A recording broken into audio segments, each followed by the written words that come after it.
This next video, that is on the right side of the screen.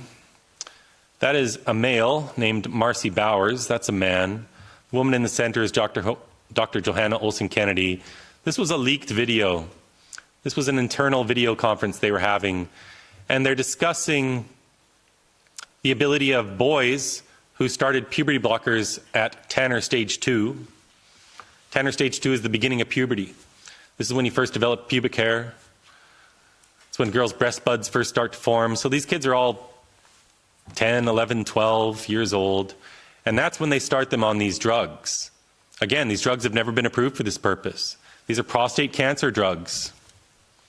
These are drugs for endometriosis, for uterine fibroids, but they happen to stop puberty.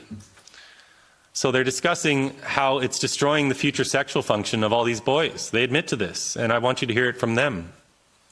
The second is was an observation that I had, that every single child who was, or adolescent who was truly blocked at Tanner stage 2 has never experienced orgasm. I mean, it's really about zero. These are of course, these are just assigned male at birth, so trans feminine, and it's because they never in their lives are exposed to testosterone. That doesn't change. That doesn't change. So blockers prevent the rise of testosterone, and they don't really go on testosterone at or around surgery or into adulthood. And so we don't know. They're going to have this sensation. There's no question about that. But are they going to be able to achieve sexual satisfaction?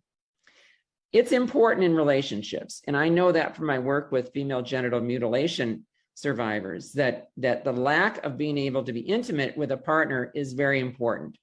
And so this is what really raised the red flag for me, is to say, look, we need to have our eyes open about it. I think it's been beneficial talking about it.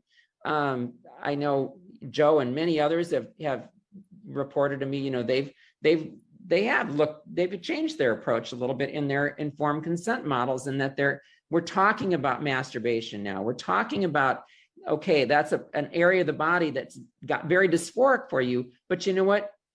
It's all a penis is just a large clitoris. I mean, it's all the same material. It really is.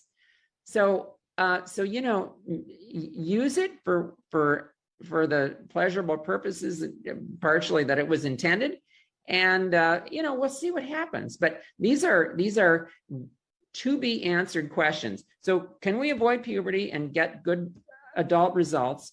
And secondly, how do we assure someone that they're going to be able to be sexually responsive?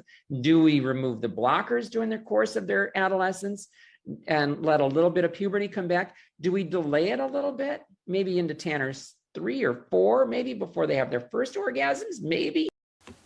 I apologize for the graphic nature of this. It's important to understand. That's the president of WPATH. That all the countries that you represent, they write the standards of care. All the countries, gender clinics, all follow their standards of care. The UN pushes their standards of care. The WHO pushes their standards of care. That's the president. And what's he saying there? He's saying, what do we do? Do we let a little bit of puberty happen? Do we take them off the blockers, let a little puberty happen? Do we delay the puberty blockers? They don't know what they're doing. They don't know. He admits it. This is an experiment on children, the most vulnerable children among our society.